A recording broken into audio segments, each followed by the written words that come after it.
રાજકોટ જિલ્લાના કોટડા સાંગાણી તાલુકાના સાંઢવાયા ગામે આવેલી રામગર ગૌશાળા ટ્રસ્ટ સંચાલિત પાંજરાપોળમાં છેલ્લા 2 દિવસમાં 100થી વધુ ગાયોના શંકાસ્પદ સંજોગોમાં મૃત્યુ થયા છે।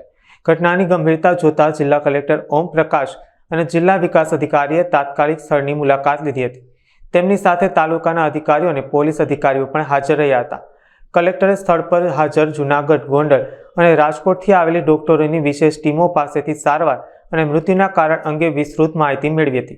પ્રાથમિક જાણકારી મુજબ ગાયોને ગોંડલથી દાનમાં આવેલો મગફળીનો ખોળ ખવડાવવામાં આવ્યો હતો। આ ખોળ ખાધા બાદ ગાયોને પેટ ફૂલી જવા અને ભારે તકલીફ થવાની અસર થઈ હોવાની પ્રાથમિક આશંકા વ્યક્ત કરવામાં આવી છે। હાલમાં પણ 15 જેટલી ગાયોની હાલત ગંભીર છે અને ડોક્ટરો દ્વારા સઘન સારવાર ચાલુ છે। મૃત્યુ પામેલી ગાયોના સેમ્પલો લઈ વધુ તપાસ માટે અમદાવાદ મોકલવામાં આવ્યા છે। વહીવટીતંત્ર દ્વારા સ્પષ્ટતા કરવામાં આવી છે કે ગાયોના મૃત્યુનું ચોક્કસ કારણ પીએમ રિપોર્ટ આવ્યા બાદ જ જાણી શકાશે। કોટડા સાંગાણી તાલુકાના સાંઢવાયા ગામે ગૌશાળાની અંદર 100 ઉપરની ગાયો મરેલ તેવો સમાચાર જાણવા મળે।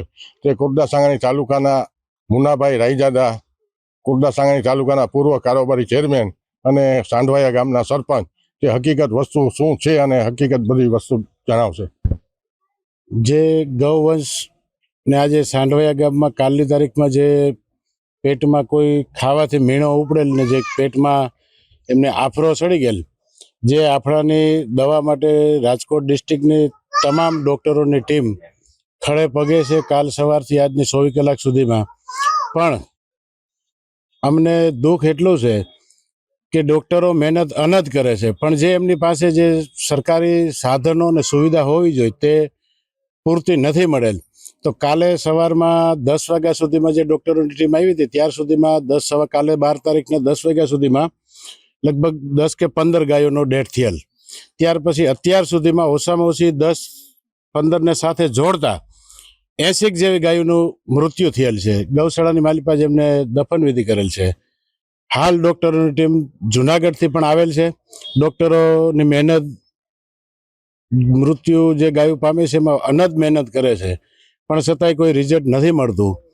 ખરેખર આજની તારીખમાં અમારા ગામની માલિકા જે ગૌશાળા છે શ્રી રામગર બાપુ ગૌસેવા ટ્રસ્ટ, જે ગૌશાળા અમારી કહેવાય છે ગૌશાળા પણ છે એક ટાઈપનું પાંજરાપુર।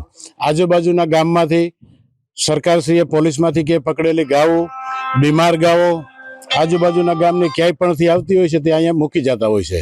અમારી ગૌશાળાનું 1 પણ લીટર દૂધ ઉત્પાદન નથી કરતી। જે અમારી ગૌશાળામાં 400 ગવત્રીઓ ગૌવંશ છે એમાંથી 1 પણ ગાય કોઈ કદાચ ખોટ ખાપણવાળી 1-2 આસરવાળી હોય તો દૂધતી હોય છે। અમારી ગૌશાળાને અમારું ગામ આજુબાજુનો એરિયા સરકારશ્રીની સહાય પણ સારી મળેલ છે। ગામના આજુબાજુના ગામના પણ સાથ સહકાર સારા મળેલ છે, પણ આજ અત્યારે અમારા ગામ ઉપર 30 વર્ષની ગૌશાળામાં જે આફત આવેલ છે તે આફત અનહદ એટલે એની કોઈ એક ક્ષત્રિય તરીકે અમે વર્ણવી ના શકીએ એટલી ગંભીર બીમારી લાગુ પડેલ છે ગવત્રીઓને, ગૌવંશોને। અને મોટો ખેદ અમને ત્યાં છે કે આની સારવાર આપણી પાસે કે આપણી સરકાર પાસે નથી। ખરેખર આ વસ્તુ ટ્રીટમેન્ટ માટે ટીમો આવેલી હતી રાજકોટથી, કોટડા સાંગાણી, ગોંડલથી, જુનાગઢથી, જે આટલી બધી ગાયોની મૃત્યુ થયેલ છતાં પણ બચાવી નથી શકેલ। ખરેખર હકીકત વસ્તુ અને શું કારણ છે?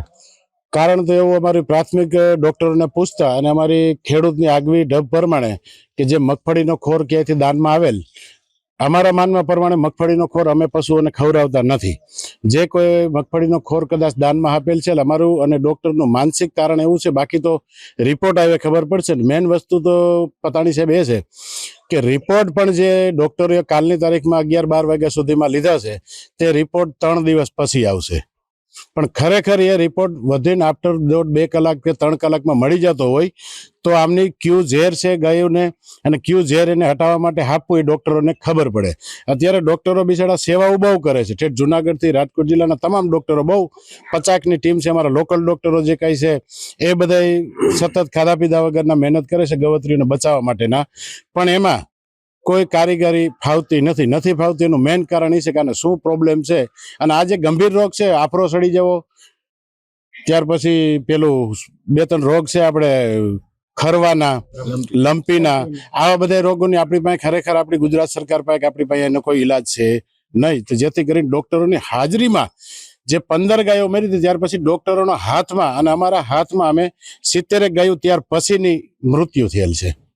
ખરેખર આ ગઈકાલે જે ખોરાક દેવામાં આવેલ હતો જેમાં એવું પ્રાથમિક જાણવા મળેલ છે મગફળીનો ખોર ખવડાવવામાં આવેલ તે ખોર ખાવાથી આ બનાવ હકીકત બનેલ હોય તેવું જાણવા મળેલ છે. તે હકીકત શું છે એ જણાવો. એ હકીકત આપણું તારણ છે.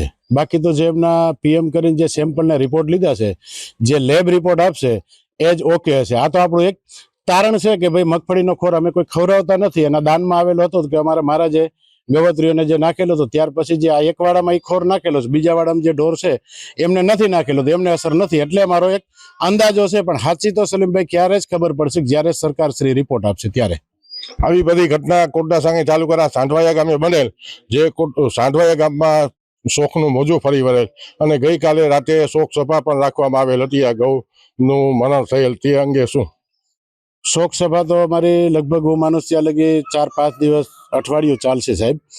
કારણ કે અમારે આજુબાજુના 25-30 ગામો અમારી હારે જોડાયેલા છે ગૌશાળાની અંદર સેવામાં, ગૌશાળામાં ફંડ ફાળો આપવામાં કે આજુબાજુના ગામમાં ક્યાંય નીણનો પૂરોનો વધારો હોય તો તરત અમને ફોન આવે છે કે ભાઈ અમારી ત્યાં એટલું લીલું છે, વાડી જાઓ, આટલો કૂસો મગફળીનો થયો છે લઈ જાઓ. આ તમામ કૂસાના ઢગલા છે એ તમામ આજુબાજુના ગામ લોકોએ દાન જ કરેલ છે.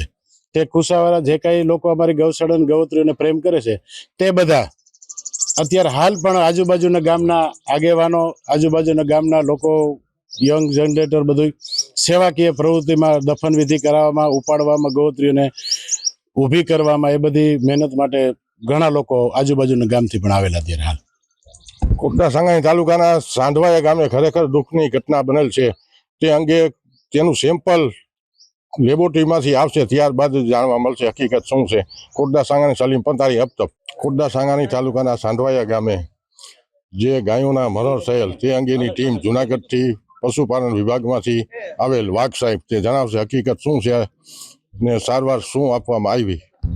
અત્યારે જાણવા મળતેલ કે 70 જાનવર મરી ગયેલા અને મગફળીનો ખોળ ખવડાવેલ, એટલે એવા ચિહ્નો પણ એવા દેખાય છે કે એને ઝેરી અસર થઈ ગઈ છે. એટલે સારવારમાં તો જે 10 થી 15 જાનવર અત્યારે હાલ છે એને સારવાર હેઠળ અમે ફ્લુઇડ થેરાપી આપીએ છીએ અને જે પેટના ભાગમાં જે એનો ખોરાક રહેલો છે એને શરીરમાંથી કાઢવા માટે જરૂરી દવાઓ આપીએ છીએ. સાહેબ, આ 24 કલાક ઉપરનો પ્રશ્ન બનાવ બનેલો છે કોટડા સાંગાણી સાંઢવાયા ગામે. ખરેખર આ તંત્ર બચાવી શકેલ નથી તેવું પણ લાગે છે. તે આંકડો 100 ઉપર જઈ રહ્યો છે મરણનો. તે હકીકત શું છે? દવાઓ પૂરી આપવામાં આવેલ છે? દવાથી કોઈ ફાયદો થયેલ છે? દવાથી કોઈ બચાવ થયેલ છે? તે હકીકત શું છે? આટલી મોટી સંખ્યામાં જ્યારે કોઈ પશુઓને આવો ખોરાક ભૂલથી થઈ ગયો હોય, એની ઈચ્છા ન હોય પણ સારવાર પણ આપવાની શક્યતા જનરલી ન બનતી હોય, પણ અહીંના લોકલ વેટનરી ડૉક્ટરોએ મહેનત કરેલ અને સચોટ સારવાર પણ આપેલ.